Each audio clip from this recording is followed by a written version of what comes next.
Iran ने America पर बहरी हमला कर दिया। ईरान ने अमेरिका के सबसे मजबूत बहरी बेड़े अब्राहम लिंकन पर हमला किया है। Iran has targeted the USS Abraham Lincoln aircraft carrier with 4 ballistic missiles. तो यूएई ने भी ब्लैकआउट कर दिया जी, एक एक करके ये ब्लैकआउट कर रहे हैं कि यहाँ से कोई खबर बाहर नहीं जाएगी, क्या हमारा नुकसान हो रहा है या नहीं हो रहा। मिसाइल्स दागे हैं यूएस एयरक्राफ्ट कैरियर पर, और which is huge. US aircraft career की अगर हम बात करें, आप देख सकते हो खबर, ईरान गार्ड से struck US aircraft carrier USS Abraham Lincoln. और ये मायने इसलिए रखता है क्योंकि आप समझिए, अगर ये डिस्ट्रॉय हुआ तो 5000 यूएस आर्मी के पर्सनल उस पर मौजूद है। I think what is going to happen is that now you will see ये अपनी बड़ी मिसाइल्स निकालेंगे, they will try an attack Israel and they will also try an attack the American aircraft carriers. ये intelligence मिल चुकी थी कि हफ्ते की सुबह आयतुल्लाह खामनेई आला ईरानी ओहदेदारान के साथ एक अहम मीटिंग करने जा रहे हैं। this is the big breaking news coming in. Remember, the USS Abraham Lincoln had been in the waters there for some time now. They had been stationed there, and now news coming in that 4 ballistic missiles have targeted. Iran ने America पर बहरी हमला कर दिया। Iran ने America के सबसे मजबूत बहरी बेड़े अब्राहम लिंकन पर हमला किया है। अगर ईरान के बाद इजराइल जो है वो हमारी तरफ ना आ जाए, because we are the only country with a nuclear weapon. Iran के पास तो फिर इंग्लिश यूरेनियम भी नहीं था, न्यूक्लियर वेपन कहाँ था। जी, तो ये मतलब पाकिस्तान फिक्र तो करेगा ना, तो बयान तो देना पड़ेगा। बस बयान से ज्यादा बेचारे क्या कर सकते हैं, फंसे हुए हैं in the American camp right now. अब वो सोचिए, वो जो बोर्ड ऑफ पीस बनाया है वो तो बोर्ड ऑफ वॉर बन गया है। जी, क्या बोर्ड ऑफ पीस, जिसके अंदर हम जाके बैठे हुए हैं इस वक्त। यूएसएस अब्राहम लिंकन, उसके ऊपर ईरान ने 4 बैलिस्टिक मिसाइल मारा है, और ईरान का कहना है कि वो एयरक्राफ्ट कैरियर पे जाके लगे हैं। अमेरिका के लिए अब तक की सबसे बड़ी चुनौती होगी जो उसने अब तक देखी है, क्योंकि दोस्तों इस प्रकार का अटैक किसी ने कभी भी नहीं सोचा था। नमस्कार दोस्तों, जय हिंद। ईरान के सुप्रीम लीडर खamenei का बदला ईरान ने अमेरिका से ले लिया है, जिसमें अमेरिका के सबसे ताकतवर एयरक्राफ्ट को तबाह कर दिया है, जिसमें 5000 से ज्यादा अमेरिकी सैनिक शामिल थे। दरअसल मिडिल ईस्ट में अमेरिका, इजराइल और ईरान के बीच बढ़ते सैन्य तनाव के बीच ईरानी मीडिया ने यह दावा किया है कि ऑपरेशन 2 प्रॉमिस 4 के तहत ईरान की सशस्त्र सेनाओं ने अमेरिकी इजरायली ठिकानों पर कार्यवाही करते हुए अमेरिकी युद्धपोत अब्राहम लिंकन को 4 बैलिस्टिक मिसाइलों से निशाना बनाया है, जिसमें अमेरिकी 5000 सैनिक शामिल थे। मिडिल ईस्ट में अमेरिका, इजराइल और ईरान के बीच जारी सैन्य टकराव से हालत और ज्यादा गंभीर होते दिख रहे हैं। ये वही युद्धपोत है जिसका इस्तेमाल अमेरिका ने ईरान पर हमले के लिए किया था। ईरान की सरकारी न्यूज एजेंसी IRNA और IRGC के चौथे बयान के हवाले से दावा किया गया है कि ऑपरेशन 2 प्रॉमिस 4 के तहत ईरान की सशस्त्र सेनाओं ने अमेरिकी इजरायली टारगेट्स पर कार्रवाई की है। इसी दौरान अमेरिका के एयरक्राफ्ट कैरियर अब्राहम लिंकन को 4 बैलिस्टिक मिसाइलों से निशाना बनाया गया है। हालांकि अमेरिका की सेना ने अभी तक इसकी पुष्टि नहीं की है। अभी ऐसे लगता है कि अमेरिका तो पूरी जितना भी जोर है उनके ऊपर वो लगा रहे हैं, और मगर ईरान की तरफ से मैंने कहा कि मुझे ऐसे लगता है कि फुल फ्लेज जवाब नहीं आया, और अगर जवाब आया है तो मुझे ऐसे लगता है कि इजराइल की तरफ फोकस नहीं है, उसका थोड़ा बहुत फोकस जो है वो अमेरिकन बेसिस इस रीजन के अंदर 7-8 जो मुल्क है उनके ऊपर है, इंक्लूडिंग यूएई।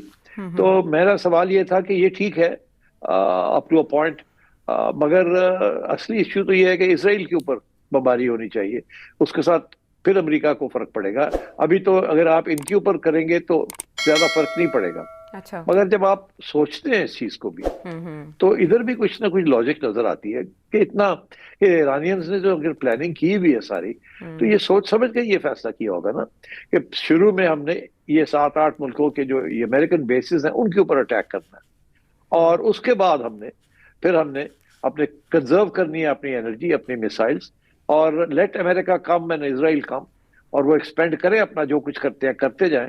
अच्छा, और हम जो है अपनी जो लॉन्ग रेंज मिसाइल्स है, बिकॉज आपको पता है कि वो सामने तो नहीं खड़ी होती ना, वो तो अंडरग्राउंड होती हैं, उनको फायर करने के लिए निकालना पड़ता है। जब वो निकालते हैं तो फिर सैटेलाइट्स वॉच कर रहे होते हैं कहाँ है कहाँ नहीं है, and they can be targeted.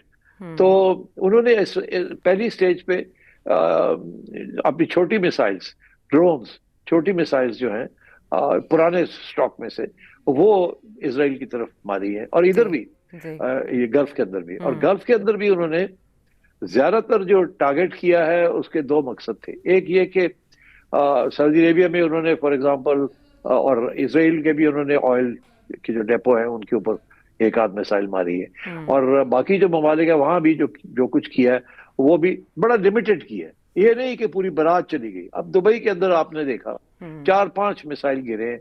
अब दुबई वालों का ये कहना है कि उन्होंने मारे तो 150 थे, हमने गिरा लिए और सिर्फ 4-5 निकले। मेरा नहीं ख्याल कि दुबई वालों के पास इतनी एक्सपर्टीज है कि वो मिसाइल्स गिरा सकते हैं जो आ रही हैं। मेरा ख्याल है मारी थोड़ी है और कोई खास इन्होंने गिराई वाई कोई नहीं, गिराई होगी थोड़ी बहुत, मगर फोकस नहीं था, सिर्फ एक इशारा था। अब वो इशारा क्या था और क्यों था? क्योंकि उसकी वजह यह है कि जैसे ही ये कुछ मिसाइल्स गिरी हैं दुबई में या अबू धाबी में या उधर सऊदी अरेबिया में इधर उधर, तो इन्होंने फौरी तौर पे ईरान के जो फॉरेन मिनिस्टर है उन्होंने फोन करके वहां के जो हेड्स हैं उनको कहा कि हमारा मकसद आपको अटैक करना नहीं था, हमारा मकसद था अमेरिकन बेसिस को अटैक करना जी। जो कि आधी बात है, आधा सच है आधा नहीं सच, क्योंकि अब दुबई एयरपोर्ट को आपने क्यों टारगेट किया? वहां तो कोई अमेरिकन बेस नहीं है।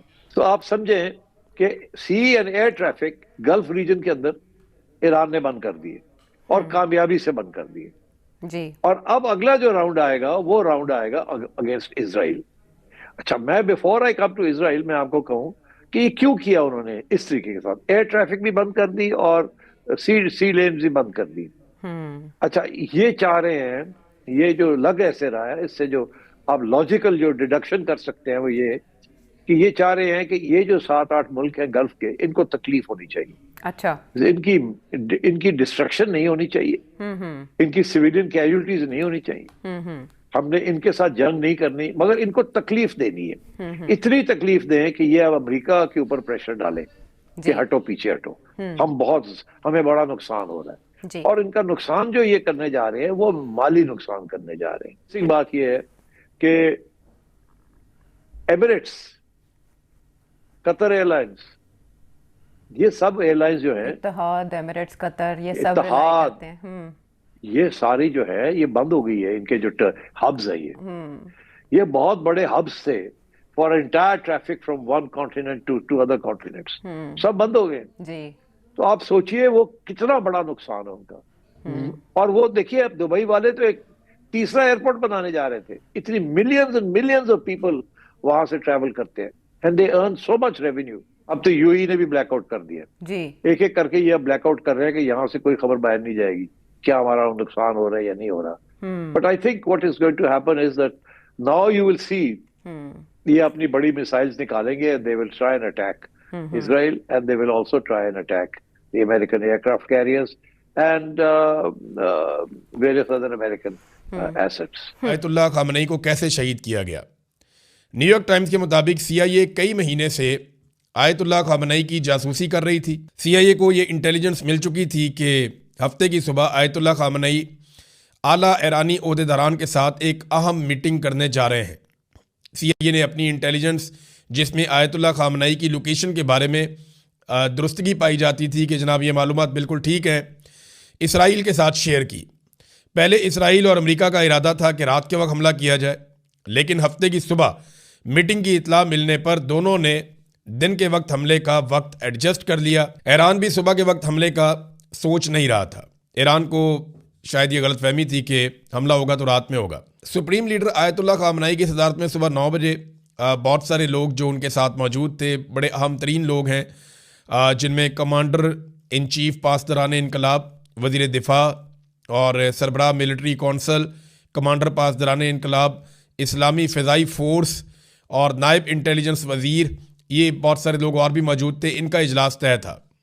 हफ्ते की सुबह 6 बजे चंद अमरीकी जंगी जहाज़ ये तिल अबीब से निकले, ये इसराइल का दारुल हुकूमत है, वहाँ से निकले, जो तवील फासले तक मार करने वाले इंतहाई जदीद और दुरुस्त निशाना लगाने वाले हथियारों से लैस थे। तैयारों के उड़ान भरने के 2 घंटे और 5 मिनट के बाद आयतुल्लाह खामनेई के कंपाउंड को निशाना बनाया गया। हमले के वक्त ईरानी कौमी सलामती के आला हुकाम कंपाउंड की एक इमारत में मौजूद थे, जबकि सुप्रीम लीडर खामनेई साथ ही जो दूसरी इमारत है उसके अंदर मौजूद थे। हमले में आयतुल्लाह खामनेई मौके पर शहीद हो गए।